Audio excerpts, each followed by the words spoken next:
She was mocked in court as a penniless ex-wife. But what happened next left everyone speechless. Imagine walking into a divorce hearing, wearing your only decent dress, while your ex-husband and his new fiancée laugh at you. That's exactly what happened to Eleanor. And in just minutes, the entire courtroom would regret ever underestimating her. Keep watching, because this twist is insane. The courtroom felt like a cage. Eleanor sat alone, her worn-out dress a stark contrast to her ex-husband Marcus' expensive suit. He and his glamorous new fiancée laughed, while his lawyer painted Eleanor as a penniless, desperate woman. The judge's impatient sigh echoed her own crumbling hope. All she wanted was fairness. But in that moment of her deepest humiliation, a quiet man entered the room, carrying a secret that would rewrite her entire life. The air in the courtroom was thick with the scent of old paper and judgment. Eleanor Vance kept her back straight, a posture perfected over 12 years of quiet endurance. Across the polished divide, Marcus looked like a stranger. His bespoke suit cost more than her entire life. His lawyer, Mr. Harrison, was a shark in expensive wool, his voice a silky weapon. "You are seeking 50% of Mr. Thorne's assets?" Harrison asked, the question dripping with condescension. "Yes," Eleanor whispered, her voice barely audible.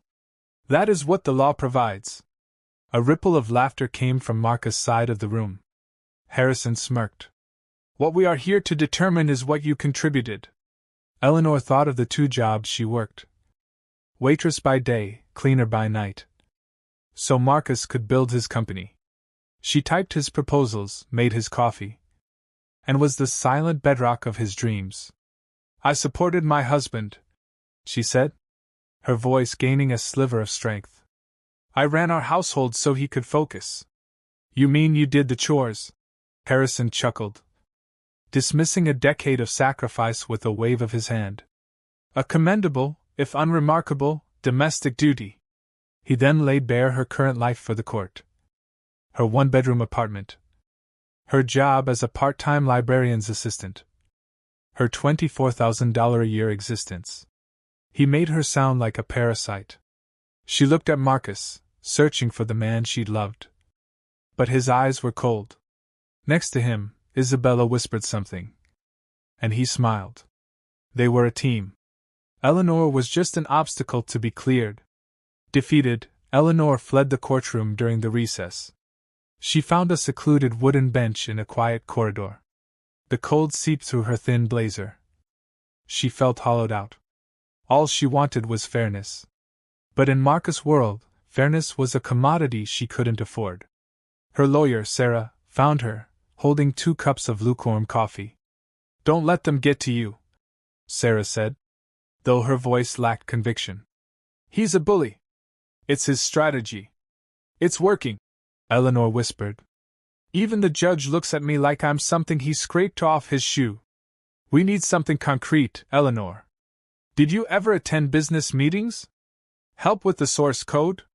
Eleanor shook her head, a fresh wave of despair washing over her. "No, he always said I wouldn't understand. He said it was to protect me from the stress." Now she saw the truth. He wasn't protecting her. He was excluding her, methodically writing her out of his success story. As she sat there, her mind drifted back to the lonely emptiness of her childhood. An orphan shuffled between foster homes. Her only link to a past she never knew was a simple silver locket she always wore. Inside was a tiny faded photograph of a woman she assumed was her mother. Tucked behind it was a minuscule folded piece of paper, with a single elegantly written name, Alistair Finch. It had meant nothing to her. A dead end, a forgotten ghost. She was about to close the locket, when a man in an impeccably tailored gray suit paused at the end of the corridor. He wasn't a lawyer. He had been observing the proceedings all morning with an unnerving stillness. His sharp, intelligent eyes met hers for a fleeting second. There was no pity in his gaze, only a cool, calculating assessment. Then he turned and walked away. Eleanor dismissed him as just another spectator. at the public spectacle of her unraveling. The afternoon session was even more brutal. Harrison called a financial analyst, who systematically dismantled any claim she had to Marcus' company. From a purely financial and legal standpoint, the analyst declared, the word echoing in the silent room, her contribution was zero. It was over. Eleanor knew it. The judge cleared his throat, ready to deliver his verdict. In light of the evidence presented, the court is inclined to. He was cut off as the heavy oak doors swung open. The man from the corridor strode in, followed by two others who looked more like corporate bodyguards. Your Honor, forgive the interruption, the man said, his voice calm yet commanding. My name is Julian Croft. I am senior counsel for Finch Global Enterprises. A murmur swept through the courtroom. Finch Global, the legendary conglomerate. Judge Albright, flustered, stammered. I don't see what business Finch Global could possibly have here. Mr. Croft didn't look at the judge. He looked directly at Eleanor. A strange, reverent expression on his face. We believe Ms. Vance's true assets have been grossly underestimated. Harrison stood up. Objection. This is an outrageous interruption. Oh, I believe I do have standing, Croft said, opening his briefcase. He pulled out a leather-bound document. I am here to execute the last will and testament of my employer, Alistair Finch, who passed away 48 hours ago. Another collective gasp. The death of the world's most reclusive billionaire was monumental news. Croft turned his piercing gaze fully on a stunned Eleanor. He named a sole beneficiary, his only child, his daughter. He took a deliberate step forward. A woman known to this court as Eleanor Vance, but known to us as Eleanor Annalise Finch. The room fell into a deafening silence. The silence in the courtroom was profound, broken only by the frantic beating of Eleanor's heart. Eleanor Annalise Finch. The name was alien, yet the name in her locket, Alistair Finch, was now echoing off the walls. It was impossible, yet it was true. Marcus' face was a mask of utter disbelief, his mouth agape. Mr. Harrison looked thunderstruck, his sharp legal mind short-circuiting. Judge Albright looked as if he'd been struck by lightning. Mr. Croft, are you certain? This is highly irregular, the judge managed. Our certainty is absolute, Croft replied coolly. We have DNA confirmation, sealed birth records. The evidence is irrefutable. He placed the will on the clerk's desk with a definitive thud. It names Eleanor Annalise Finch as the sole inheritor of his entire estate. His properties, his companies, his entire fortune. The transfer is already in motion. Eleanor felt the world tilt on its axis. Her father. She had a father. A father who had been searching for her. The weight of it was crushing and exhilarating. Every lonely birthday, every holiday spent yearning for a connection. It had all led here. She wasn't an unwanted footnote. She was the entire book. It was Marcus who broke the silence, shooting to his feet. This is insane. It's a trick. She's a librarian's assistant. For God's sake, she's nobody. His panic was palpable. He wasn't just losing an argument. He was watching his entire reality crumble. Harrison, recovering, tried to spin the situation. Your Honor, this changes nothing.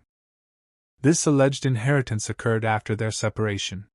It is not a marital asset. My client's offer of $250,000 still stands. Julian Croft turned his head slowly. A thin, humorless smile on his lips. You misunderstand, counselor. I am not here to discuss Ms. Finch's inheritance. I am here to discuss the assets that were already hers during the marriage. A new wave of confusion swept the room. What are you talking about? Marcus demanded, his voice cracking. While Mr. Finch was unable to locate his daughter for many years, Croft explained with cold precision. He never stopped providing for her. On her 18th birthday, he established a blind trust in her name. He deposited funds into it every birthday, every holiday. As of this morning, that trust which legally belonged to Eleanor Vance throughout her entire 12-year marriage, is valued at approximately $750 million. Marcus made a strangled gasping sound. Harrison's face went white as a sheet. The implication was devastating. According to the very laws of equitable distribution Harrison had been preaching, Marcus wasn't divorcing a poor woman. He was divorcing a multimillionaire. And he was entitled to none of her fortune, while she was still entitled to half of his. So you see, Croft continued, his voice dripping with ice, we are not here to ask for more from Mr. Thorne. In fact, we are here to make him an offer. He turned to Eleanor. Miss Finch, with your permission, we will withdraw your claim for 50% of Thorne Innovations. A flicker of desperate hope lit Marcus' eyes. And in its place, Croft said, turning his lethal gaze back to Marcus, we will be filing a counterclaim.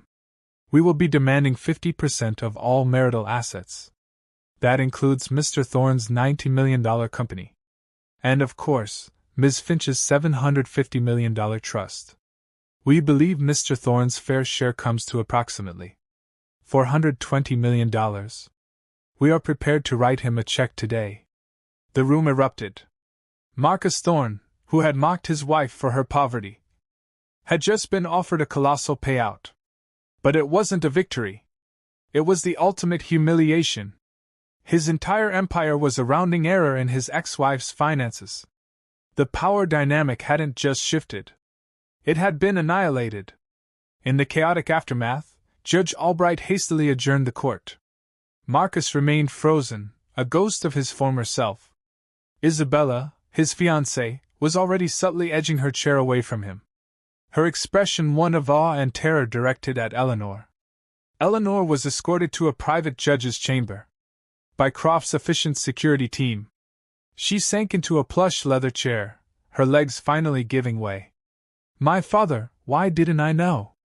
Julian Croft's professional demeanor softened. He tried. Eleanor, I promise you he tried. He told her the story. Her mother, Annalise, the love of a Leicester's life, had died in childbirth. In his grief, a Leicester was betrayed by a jealous relative, who gave the baby Eleanor to the state system, and told him she had died. He believed you were gone for 5 years, Croft said, his voice heavy. It wasn't until a deathbed confession that he learned the truth. He spent the next decades and billions of dollars searching for you. We found you 3 months ago. He was overjoyed. He was terminally ill, Eleanor. He was trying to hang on long enough to meet you. His greatest regret was that he ran out of time. Tears streamed down Eleanor's face. Not of sadness, but of a profound, earth-shattering sense of connection. She wasn't an accident. She was loved. She had been sought after. Meanwhile, in the empty courtroom, Marcus' shock curdled into venomous rage. She knew. He hissed at Harrison. That whole act. She was playing me. Marcus, that's impossible. Harrison reasoned, sweating. Croft said they only found her 3 months ago. Don't be naive. Marcus spat, his ego refusing to accept the truth. This is her revenge. We fight this.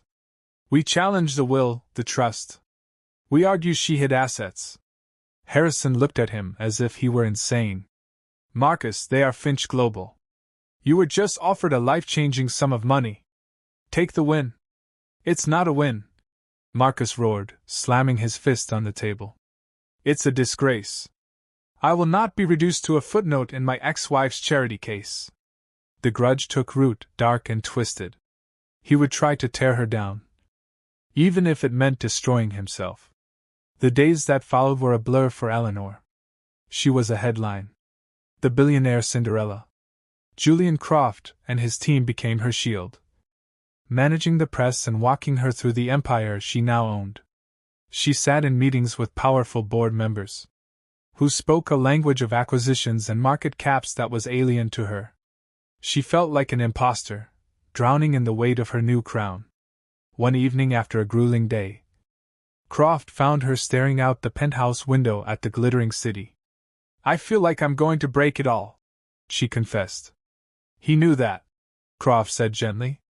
Alistair didn't leave you his fortune just because you were his daughter. He believed you had the character to wield it.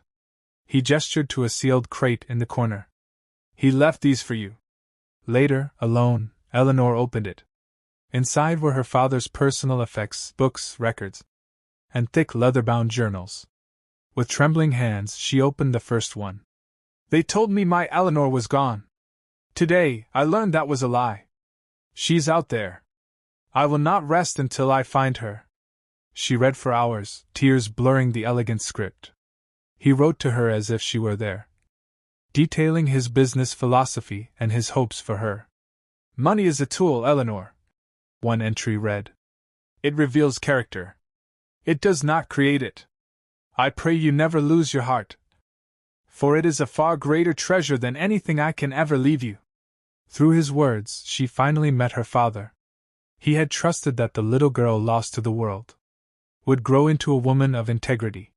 He hadn't been looking for a CEO. He'd been looking for a person of substance. And in his words, she began to see herself. Empowered by her father's words, Eleanor's newfound resolve was immediately tested. Marcus, true to his word, had rejected the $420 million settlement. His lawyer, looking deeply uncomfortable, filed a motion to contest her trust fund, claiming marital fraud. It was a ludicrous, desperate move designed only to harass her. Marcus then gave a series of tabloid interviews, his face a mask of fake sincerity. She played the long game, he claimed. Our entire marriage was a lie.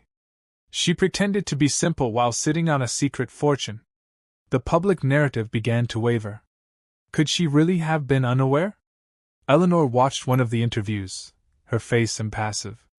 A few weeks ago, his words would have shattered her. Now they felt like pebbles against a fortress wall. She had spent 12 years being defined by Marcus Thorne. She was done. She picked up the phone and called Julian Croft. Julian, she said, her voice clear and steady. Schedule a full board meeting for tomorrow morning. It's time I introduce myself. The Finch Global headquarters was a monument to power. As Eleanor stepped into the boardroom, 40 of the most brilliant and ruthless minds in the corporate world watched her, their hawk-like eyes assessing the new heir. She walked to the head of the table, to her father's chair. But she did not sit. Good morning, she began, her voice calm and measured. I am Eleanor Finch. I know you have questions. I am not my father. I do not have his experience. For the past 12 years, I was a homemaker and a librarian's assistant. Uneasy glances were exchanged around the table. But I have learned about his principles. He despised bullies, and he trusted I would carry on his legacy. Her tone shifted, becoming sharp and decisive. Which brings me to my first official act. She nodded to an aide. A screen lit up behind her with Marcus' smirking face from his interviews. This is Marcus Thorne. He has chosen to engage in a campaign of harassment against me. And, by extension, this company. She clicked a remote. Slides detailing Thorne Innovations appeared. His primary server contract is with a subsidiary of ours. His largest client relies on our shipping network. His most valuable patent uses an algorithm licensed from us. A murmur went through the board. They were starting to understand. Mr. Thorne is a tenant in a house he believes he owns, Eleanor said, her voice cold as ice. And I am the landlord. She turned off the screen. Julian, terminate the server contract. Inform his largest client their logistics costs will increase by 300%. And do not renew the algorithm license. With 3 sentences, she had surgically dismantled Marcus' company. It would be bankrupt in months. As for the divorce, she concluded, we are withdrawing the $420 million offer. My original claim stands. I will be taking my 50% of his company. When it collapses, those shares will be worthless. But I will have made my point. She looked at the stunned board. My father despised bullies. Mr. Thorne is a threat. Today, that threat has been ended. The collapse of Thorne Innovations was swift and merciless. The news hit the financial world like a tidal wave. Clients fled. Debts mounted. Marcus was ruined. His pride and identity reduced to ashes. His fiancée left him, taking her ring and his last shred of dignity. The final court date was a stark contrast to the first. Eleanor was serene in a cream-colored dress. Marcus was a shrunken, haggard ghost of the man he had been. The proceedings were brief. His lawyer meekly accepted Eleanor's original claim, 50% of a now bankrupt company. A financial analyst presented the grim numbers. Thorne Innovations had a net value of -$3 million. Eleanor's share was a debt of $1.5 million. Her lawyer stood. "Your Honor," in a show of good faith and a desire to close this chapter, Miss Finch has decided to graciously forgive Mr. Thorne's half of the debt. It was the final, quietest, most devastating blow. An act of charity that underscored the infinite gulf between them. She was writing him off. After the gavel fell, Eleanor walked out without a backward glance. Marcus remained, a broken man, left with nothing but the humiliating consequences of his own arrogance. Eleanor didn't go to her penthouse. She asked her driver to take her to the small, run-down public library, where she used to work.